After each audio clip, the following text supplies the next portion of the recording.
কিসে রিজিক বাড়ে, কি করলে রিজিকে ভরপুর বারাকা হয়, রিজিকের চাবিকা ঠিক কোথায়, কোন পথে চললে রিজিকে ভরপুর বারাকা হবে, আমার জীবনে বরকত নেমে আসবে রিজিকে, এটা জানতে মনে যাচ্ছে না আমাদের? হ্যাঁ, কষ্ট হচ্ছে আপনাদের? কষ্ট হচ্ছে? তাহলে কি করলে রিজিকে ভরপুর বারাকা হয়, কি করলে আমার জীবনে ভরপুর বারাকা নেমে আসে, এই পয়েন্টটাতে আমরা একটু আলোকপাত করি। যেসব কাজ করলে আমাদের জীবনে রিজিকে আসমানি বারাকা নেমে আসবে, আমাদের রিজিকে আসমানি বারাকা নেমে আসুক, আমরা চাই কি চাই না? সবাই আমরা চাই নিশ্চয়ই। যে কাজ করলে রিজিকে আসমানি বারাকা আসে, এর এক নম্বর হচ্ছে তাকওয়াল্লাহ, আল্লাহর ভয়। আল্লাহ তাআলা বলছেন, ওয়া মাইয়াত্তাকিল্লাহ ইয়াজআল লাহু মাখরাজা ওয়া ইয়ারযুকহু মিন হাইসু লা ইয়াহতাসিব।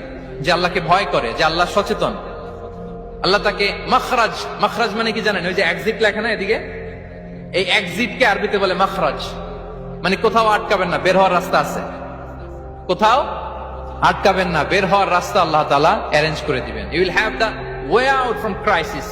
ক্রাইসিসে পড়লে, সংকট মোমেন্টে আল্লাহ তাআলা ওখান থেকে এক্সিটের ব্যবস্থা আপনাকে করে দিবেন। ওয়া ইয়ারযুকহু মিন হাইসু লা ইয়াহতাসিব, এমন জায়গা থেকে আল্লাহ তাআলা রিজিকের ব্যবস্থা করবেন যে সে কল্পনাও করে নাই। এরকম অনেক সময় হয় না যে আমি ভাবিও নাই যে এখান থেকে আমার রিজিকের বন্দোবস্ত হতে পারে, কোত্থেকে যে রিজিক চলে আসলো, এরকম জীবনে মাঝে মাঝে হয় কি হয় না? ব্যবস্থা করেন কে?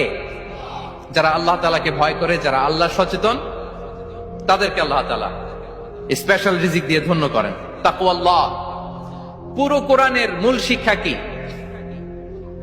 পুরো ইসলামের এসেন্স কি, জিস্ট কি, সারাংশ কি, যদি আমাকে জিজ্ঞেস করা হয় আমি বলবো তাকওয়াল্লাহ, আল্লাহর ভয়, আল্লাহর সচেতনতা।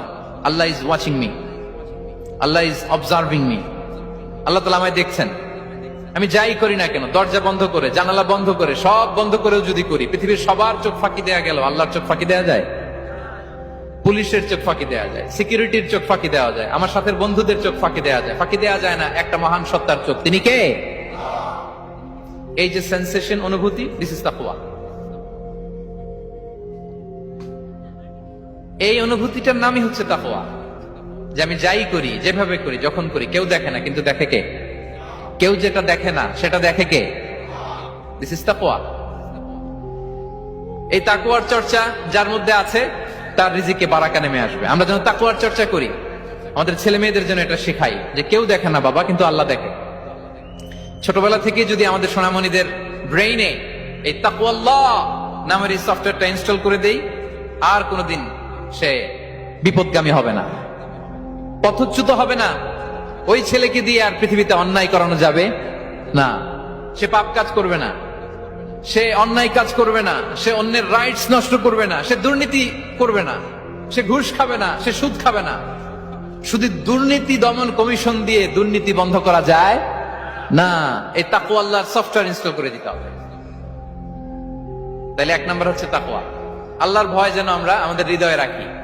যাদের হৃদয়ে আছে আল্লাহর ভয়, তারা কভু পথ ভুলে যায় না। কি অসাধারণ কথা!